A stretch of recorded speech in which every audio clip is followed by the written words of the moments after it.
2 sessions today. This is Charlie Parsons for Boxing Social in association with William Hill and Empire Fight Store. I find myself in Brentwood today. I was very tired. It's been a long week. Oh, man. Mate, for a 19-year-old, it's a lot of like... It should be the other way around. Yeah, for a 19-year-old. That's... What 19-year-old is up at 5 a.m, Belfast, first flight there, last flight back? Mate, seriously, like your workload is in the single-figure percentages of mine. And you're like, oh, saw you on social. Oh, going to go home and sleep for a couple of days now. And I didn't, I'm here. What's that hat? Sick, innit? What? It says Psycho. Yeah. What is that? So Santan Dave, you know the rapper, Yeah. This is his merch line, Psycho. Sick. My G. Yeah, well done for coming in today. Pestered me last night. Yeah. We had a good little bit of banter last night. And then I posted the picture of you. You've done so well. How much weight have you lost now? I'm not actually jumping on the scales for the time being. It's like a healthy lifestyle thing. What, that photo? Do you know some of the responses? Like, on my social. You know, in the direct messages that from people, the random, who you don't follow. Yeah. I went on last night and it was like, fair play to Parsons. He's done well. He's done well. Well, people think it's real. Oh, no. No, but I think because it's not too dissimilar to now. But you have lost a bit of weight. It's a healthy lifestyle change. With misfits in the back of my mind, it may not materialise, but I've spoke to Calla, Nissa, Mams. The opportunity's there. If I'm going to give it a crack... Yeah, but you're tiny. I know, hence why I'm going to have to shed a load of weight. If you actually got in shape, you'd probably be 9 stone. Well, no, because it's misfits, isn't it? So like, I'm not going to be cutting down to, like, featherweight. What are you weighing now? We will not speak about that, because I do not want the hardcores to be like, this fat bastard, because I'm not even... What, are you like 5'2"? Banter. No, seriously. That's all You right. think I'm 5'2"? 5'3", 5... What are you? Don't say 5'9". No, I say 5'7". Okay. Go on, what do you want? How are we, mate? I'm really good. I'm a bit tired today, actually. I woke up at 6. I did a 7.5k run. Come in the office, trimmed the beard, had a little barnet cut, and then went to do session 2. It's a bit... I might have just had it cut, yeah. But I'm gonna... Do you want me to... No, it's fine. It's fine. Are you sure? Yeah, it's Because there's one hair that's... Oh, there? No, I'll show you. Mate, I don't really care. That bit. You know me. I don't care what I look like. Parsons. It's still there. Oh, well. Anyway, it doesn't matter. And then I just did session number 2. Do you know what I mean? We're not here to play. Been a long week, and also last week was a long week as well. Guadalajara, San Diego, Dallas. I'm just going to chill out this weekend and then get ready for next week. AJ, fight week. Let's go straight into that. It is the return of Anthony Joshua. When I asked him, I said, your old stomping ground, the O2, happy to be back? He said, no, not really. Really? Yeah. What, he'd rather be at Wembley?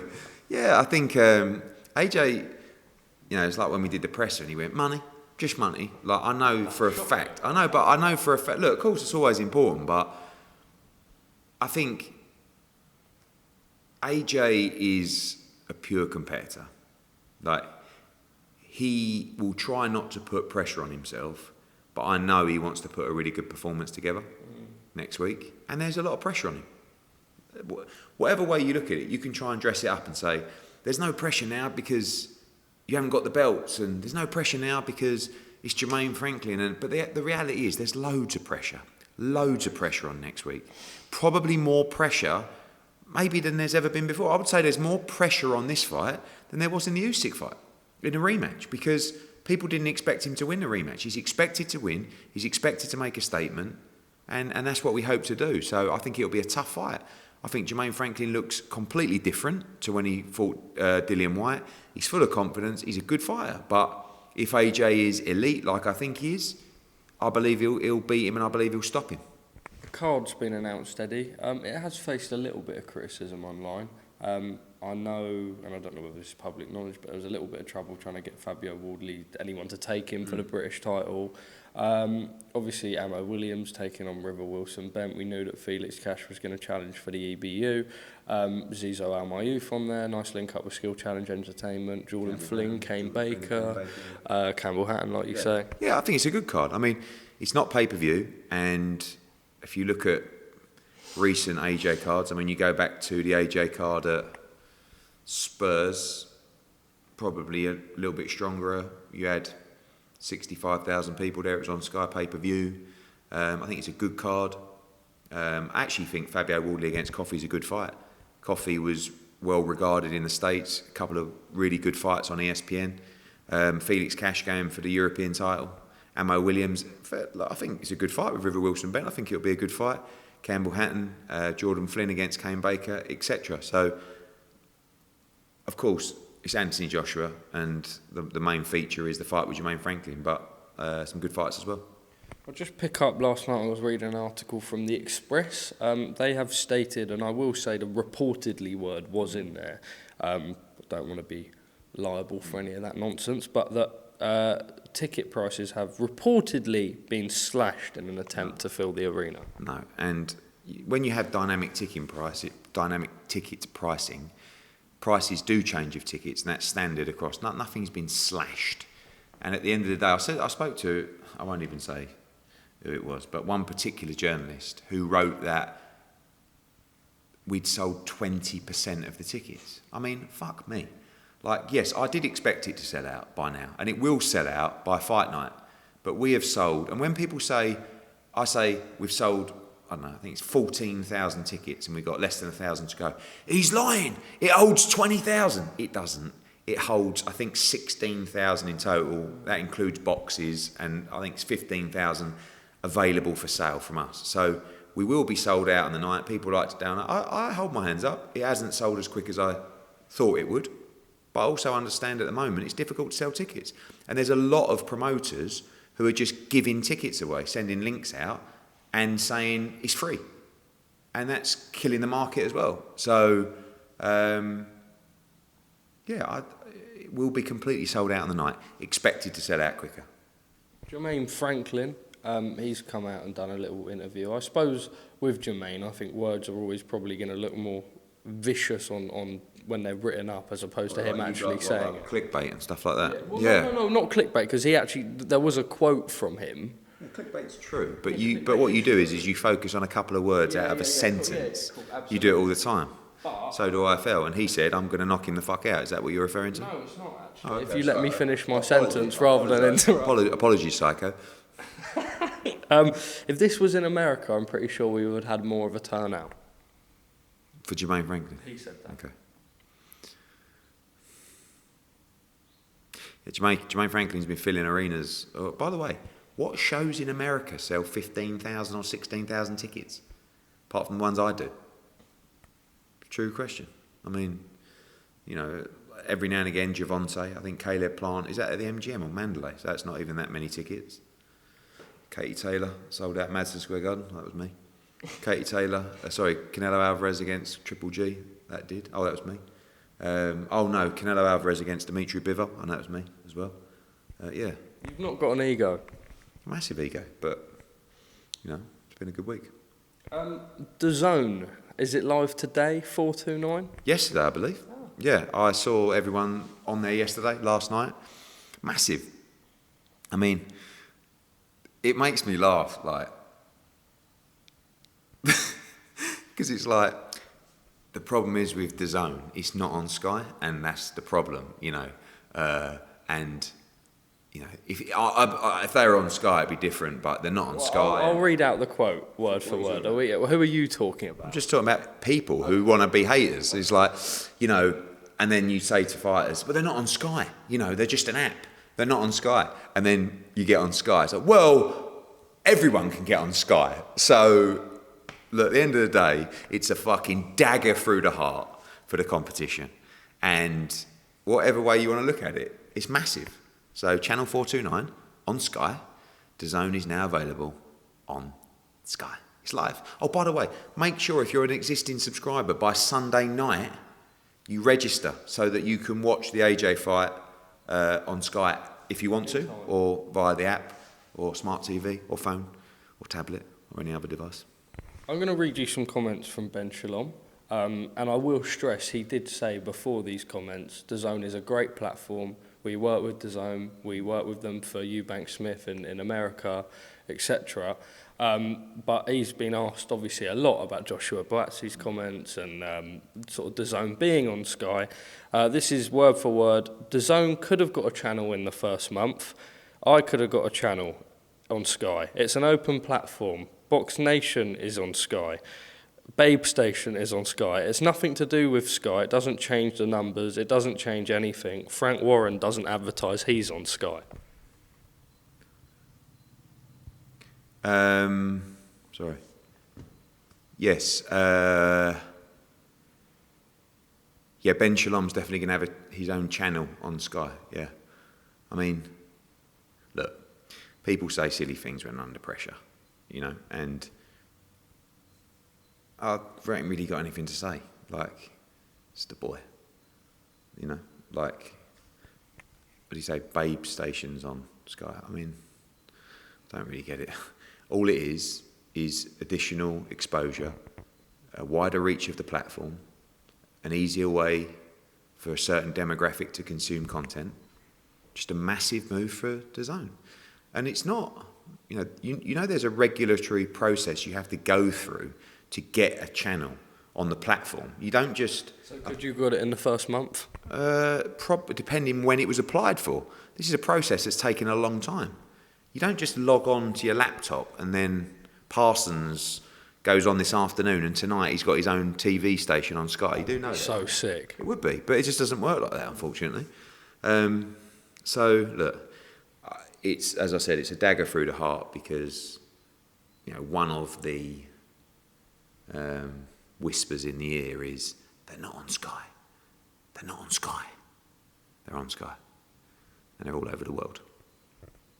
Let's talk about Fury-Usyk. It's not happening. Just firstly, did you hear the back and forth between Frank Warren and Alex Krasuk the day after you with Simon Jordan and Jim White? And Danny Murphy was there as well for that. Bits and pieces, because obviously I'd just finished my interview and I was being lauded around London by the public and just literally, yeah. So, what do you want me to say? Heard a few interviews. I don't really want to have a pop at anyone. I mean, I think the whole line of no one knows who Usyk is quite ridiculous. I mean, not only did he beat Tony Bellew, I mean, firstly, not only did he beat every single champion pretty much in their backyard at cruiserweight to become undisputed, but if you want to say not a lot of people watched that, then he fought Tony Bellew, I can't remember how many pay-per-view buys, 500,000 pay-per-view buys. That fight do as much as that? Yeah, 5, 10, 4, 9, something around that number. And then he fought Derek Chisora on Sky, 300 or something like that, behind closed doors. Then he boxed Anthony Joshua, who at the time was a bigger draw than Tyson Fury. I'm sorry, but the pay-per-view numbers will tell you that. Huge pay-per-view numbers in front of 70,000. And then another big pay-per-view night in the rematch. You can't diminish what he's done and the fact that he is a big name. Is he as big a draw as Tyson Fury? No, he's not. Does he have more belts than Tyson Fury? Yes, he does. I think the problem is, and you can always pull these interviews up because everyone does it on me all the time, Frank Warren, a few weeks ago on TalkSport, said it's an easy fight to make, it's 50-50. I honestly think that when Frank was going to make this fight, he thought it would be 50-50. And I did. But Tyson had other ideas. He tried to get 70-30, bearing in mind that was basically the split that Usyk got to fight AJ as a challenger, right? And he beat him and become unified. He got 50-50 in the rematch and beat him again. 70-30 is not fair. But Usyk said, I'll take 70-30, but when I beat you, I want 70% in a rematch. Fury says, no, it's 50-50 in the rematch. Which again, if Oleksandr Usyk was just a voluntary challenger, a mandatory challenger, that's exactly the deal you'd do. 70-30 or 75-25, rematch clause at 50-50. He's not. He's a unified heavyweight world champion and one of the biggest stars in the sport. What was the rematch split for the Joshua Usyk 2 rematch? If you listen, it was 50-50. Yeah, come on. I know you've had a few hard days. But do you know what I'm saying? He was the mandatory challenger at the time. So then they keep saying, all right, let's do no rematch clause. And Usyk says, I'll do no rematch clause, but it's 50-50. I think it should go like this. One fight at 60-40 to Tyson Fury, or 70-30. I don't even think it should be 70-30. But if that's all Fury will give, 70-30 in fight one, and then if Usyk wins, it's 60-40 to him in a rematch. But sounds pretty simple. But I don't like the narrative of no one knows who Usyk is. And I just don't think Tyson Fury thought Oleksandr Usyk would accept 70-30. And in reality, kind of has and he hasn't. Do you know what I mean? But Usyk's quite a proud man. You know what I'm saying? Like if he feels like he's being abused or he's in the deal, or he feels like he's being taken advantage of, he won't do it. And I feel he thinks that they're taking the piss. On that note, Oleksandr Usyk still is the most lucrative free agent in boxing, or one of the most lucrative free agents in boxing. It looks like Dubois will be the next fight for him, a mandatory challenger. Technically, he can work with whoever now to stage an event like that. Do you open a path to working with Oleksandr Usyk in a promotional capacity again? Yeah, I mean, I think people seem to forget. I've worked with Oleksandr Usyk for his last, Bellew, Witherspoon, Chisora, AJ. 5 fights. I have to tell you this. Oleksandr Usyk and Alex Krasuk are up there with the easiest people to deal with. We did the AJ deal like that.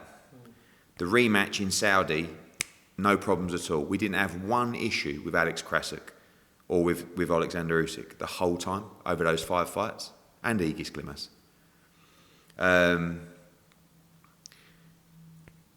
Would we work with Oleksandr Usyk? Of course. You know, whether that goes to purse bids and we bid.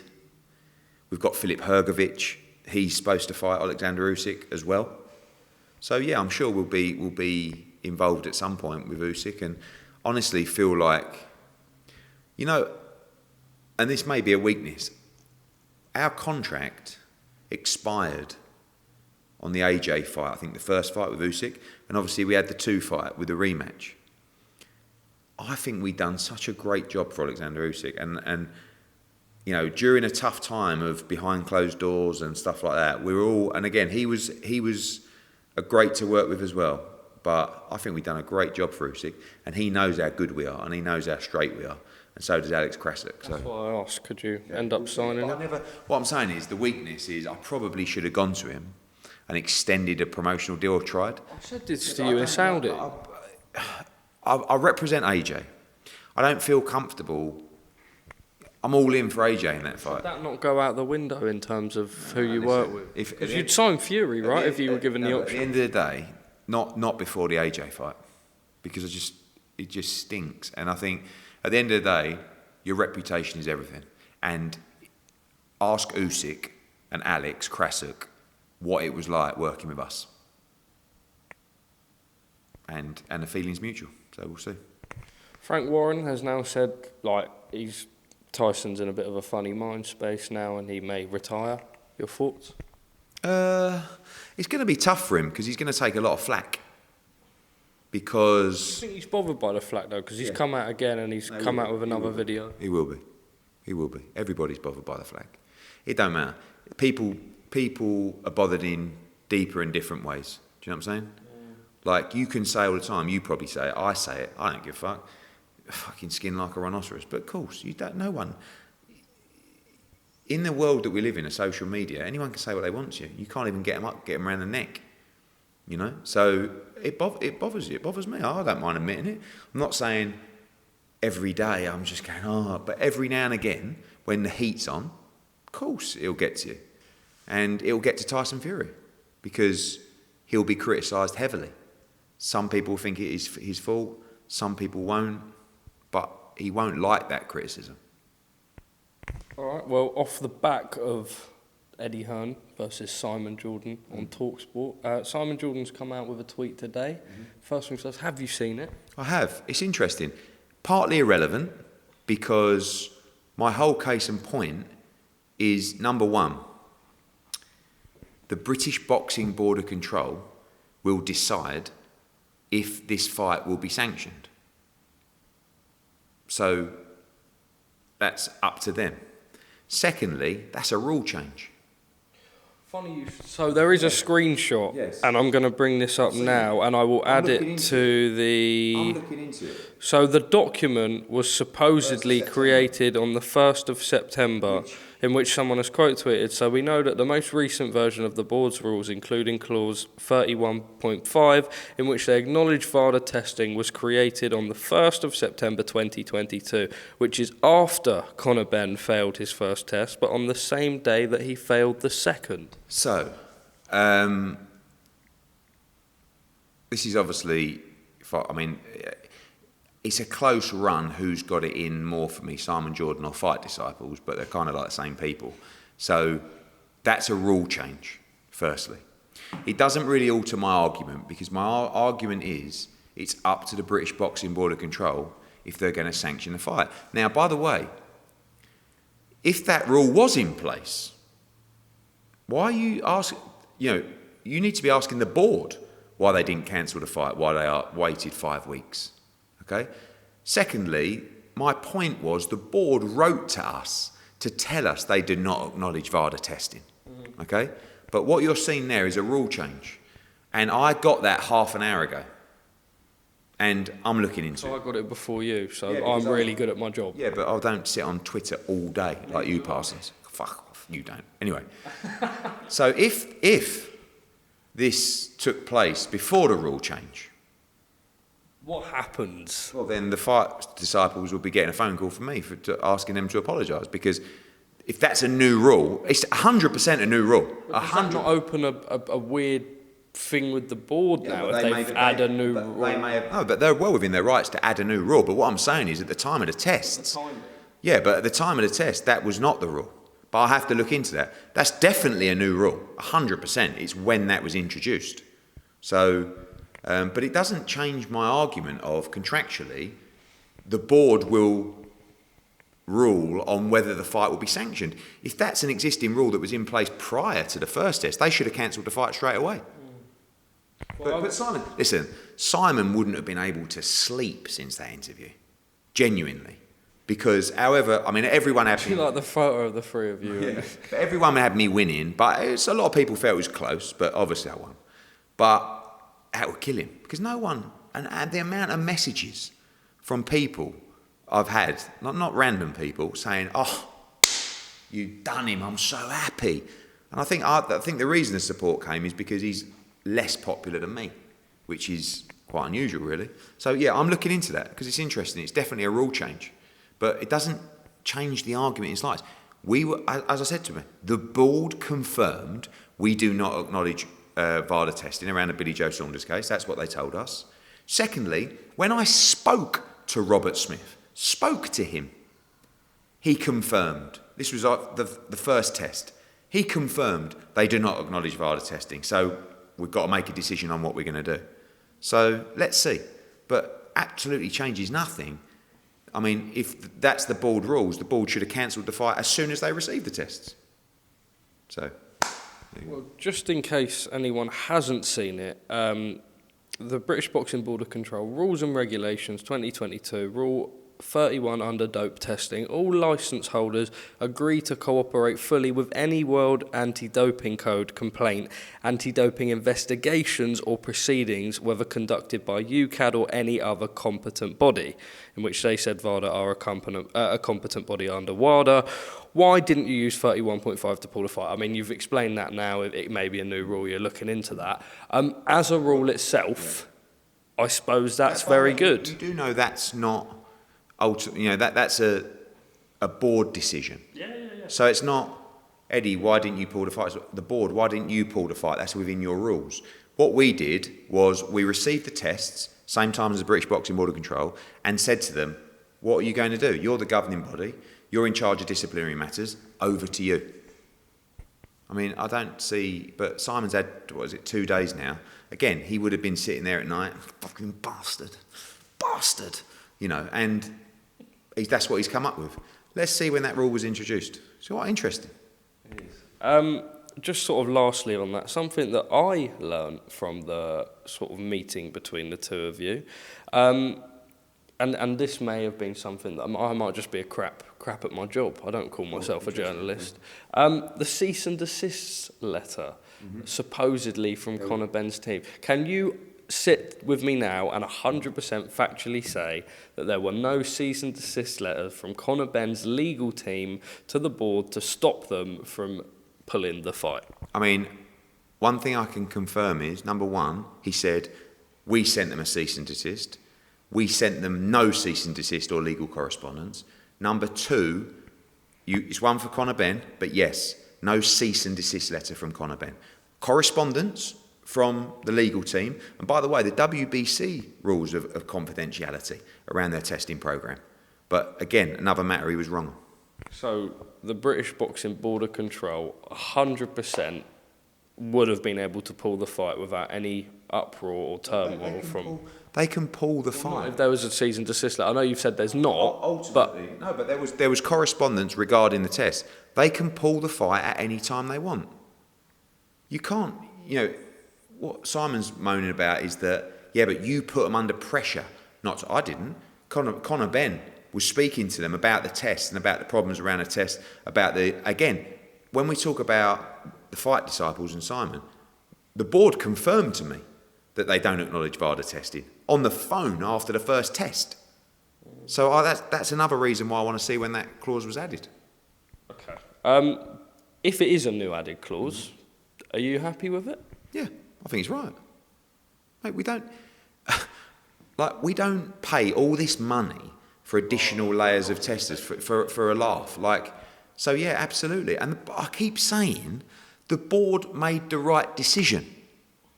They just took 5 weeks to make the right decision. That's all. Okay. Conor Benn's next fight, you said there's been some site offers. I believe Saudi Arabia and Abu Dhabi. Could be. I mean, there's... You said Middle Eastern countries, right? I mean, and it's not Bahrain, Kuwait or Qatar. Why? Because I asked you and you said it wasn't. Did you? Yeah. I don't think you did. So it could be Bahrain, Kuwait or Qatar. It's not Kuwait, no. Okay. I mean, look, we've had a couple of site offers. I just want to tick off a new country. Yeah. Conor Benn's next fight will be in the Middle East or in America. Okay. I've not really learned anything on that. Does it matter? Yeah. Why? I want to tick off a new country. Why? Yeah, but it doesn't matter, does it? No, it doesn't matter to the world of boxing. Me being selfish. Conor Benn's next opponent. Now, you spoke about him maybe being an American. Could it be... put out a tweet, I can't work out who it is. I asked you at the presser, and you said to me, it's not this person, that person, this person, that person. So I've written down a couple of names. Cobbs, Barrios, Maurice Hooker, Alexis Rocker, or Furman. Could it be any of those? One of them. I feel like I should ask you more. Well, yeah, I'm not going to tell you more. It's one of them. By the way, it's only someone who's been on to fight Conor. I'm not saying he's going to fight him, no. But there is an additional option from that list. How long is it going to be until we get an announcement? The week after AJ Fight Week.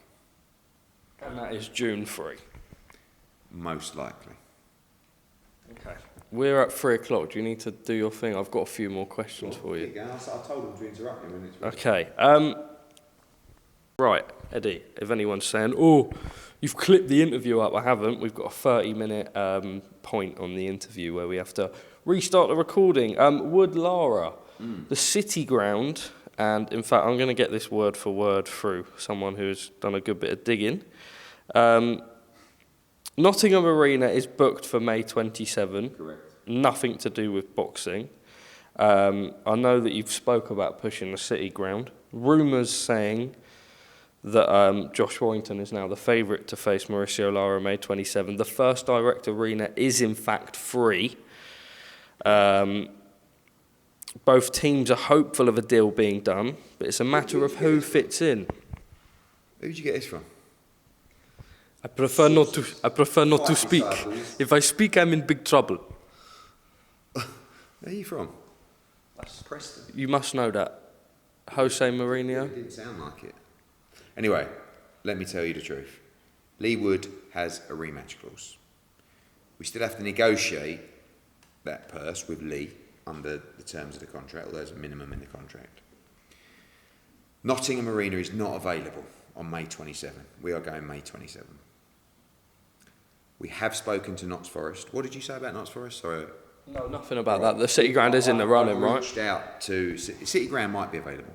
They're away that day. It's the final game of the season. I've reached out to them. If we can't agree terms with Leigh Wood, and by the way, if we go to an arena, it'll probably be Sheffield Arena, May 27, because Nottingham Arena is not available.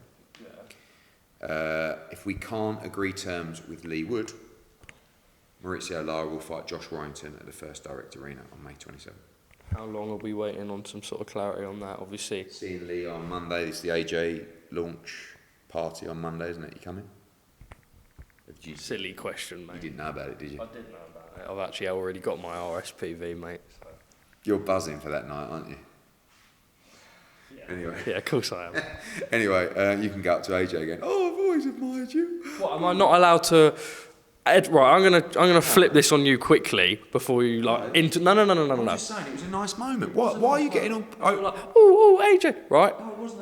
That's how you spoke in the thing. Why are you getting all defensive? Because as someone who grew up watching boxing... I'm saying, I'm just going to talk people through what happened. Why? There's no need to get on the defensive. So anyone that didn't see it, when Parsons sat down with AJ, it was a lovely moment. And Parsons, calmly and coolly looked him in the eye and said, we used to sit at £40 tickets. I used to buy all your pay-per-views and now I'm interviewing you. That's quite sick, though. Yeah, it was. It's a great story. Great, especially, and so, can't remember what I was saying now. But yeah, you'll be at the party on Leigh Wood. Leigh Wood, yeah. So Leigh Wood has the option to do the fight. If we can't agree terms, Josh Warrington will fight him May 27. But Mauricio Lara will fight Leigh Wood or Josh Warrington May 27. I'm hearing some mad things. Dimitri Bivol against Jaime Munguia. Oh, you heard that one. It's a fight we're exploring for June 10th. Why? Why not? At 175 or 168? At 175. Jaime Munguia at 175. Yeah, but what's his last fight's been at? 160 something? Yeah, against my grandma. They want the fight. All right, Parsons. They want the fight. We're just looking at it. Jaime Munguia's gone from... I rate Jaime Munguia, by the way. Yeah. Good fighter. But he's gone from fighting absolutely no one to wanting to fight Dimitri Bivol at 175. Quite bizarre. We're looking at it. Okay, Dazn. Broadcaster for Tank versus Garcia in the UK. We're not hearing anything yet. The fight's creeping up. I don't have an answer for you on that, I'm afraid. But you can ask someone on Monday at the party. Would that be like a Joe Markowski or someone on that term? Or someone. Probably me, actually. Edgar Berlanga. I spoke to... You're like everything boxing, you are, aren't you? Got all the fucking little gossip points. I'm actually... See, this is it. I get a lot of shit like, you're crap at your job, you don't ask proper questions. I try to prepare as well as possible. Okay. What are you hearing for Edgar Berlanga? I'm not hearing anything for Edgar Berlanga. Poddy McCrory That would be a nice little fight. Just picking that back up. Be like a little Taylor Serrano, I thought. Obviously, great Puerto Ricans as well. I know he's got a fight coming up. Ollie McCrory, you were saying, yeah? Yeah, he's on a short list, for sure. Was he now 18 now? I think he's top 10 in the world with 2 or 3 governing bodies. Not the biggest profile in America, but a good fighter. But he's definitely on the list. Let's rattle through these. Lawrence Okolie. Let's hit back with some more comments, Edward. Yeah, I mean, look, it's like... You're still speaking, he says. I've had a couple of conversations. I mean, he messaged me last night. You just got to listen to his interview last night, which was Eddie Hearn is an amazing businessman, and as a promoter and the job he done for me, amazing. But now his energy's changed. Well, obviously, you just said I've done an amazing job for you. And you started calling me names on social media that were disgusting. Yeah, my energy has changed quite a lot. But the reality, what these fighters have got to understand, people in their ear feeding them bullshit. Lawrence Okolie is fighting this weekend, not one person. You could literally walk down any high street in the country and say to someone, have you heard of Lawrence Okolie? And the answer is no. Do you know he's fighting this weekend? No. The only relevant news topic for Lawrence Okolie in this promotion is Eddie Hearn. But you snigger, pure fact. And if you ask honestly, and I know you can't because you have to sit on the fence, this kind of stuff, you know it's pure fact. So this new promotional platform, right, it's not even on any kind of really relevant platform in America or globally. There's no distribution really with any major platforms. The audience is tiny in comparison to a Matchroom show. No one knows Lawrence Okolie's fighting this weekend. Sky Showcase? Well, listen, you can add up the numbers and put it on 8 different platforms to try and get to a respectable number. They are they're sending out links to get free tickets to go. You know that. Everybody knows that. So this unbelievable move that's going to get you so much more exposure. No one knows you're fighting. They're giving away free tickets. There's no international TV distribution. And the only thing that's making it relevant is conversations about me. End of story. I wish him all the best. And yes, my energy has changed because of things he said about me. Because of the job that I've done. End of. Ahara Davies, you're friends now. Are we? Who said? Not friends, but he said he's happy that you've sort of... I think, What happened? This is what happened. Last Friday, I flew back from... Where was I? San Diego for the press conference. I landed at, 3 o'clock in the afternoon. I went straight to the Brentwood Centre to take my daughter to boxing, Brentwood Central ABC. There was also a show on there. As I walked in, I saw Ahara Davies, and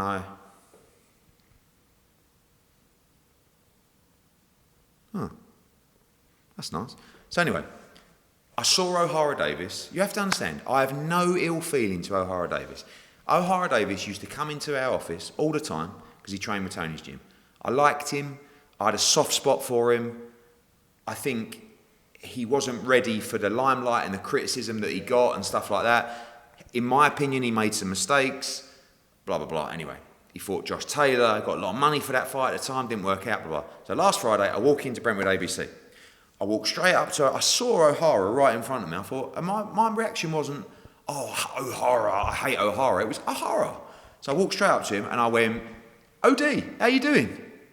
And he looked at me. He was very surprised to see me. And he went, all right. And I walked off.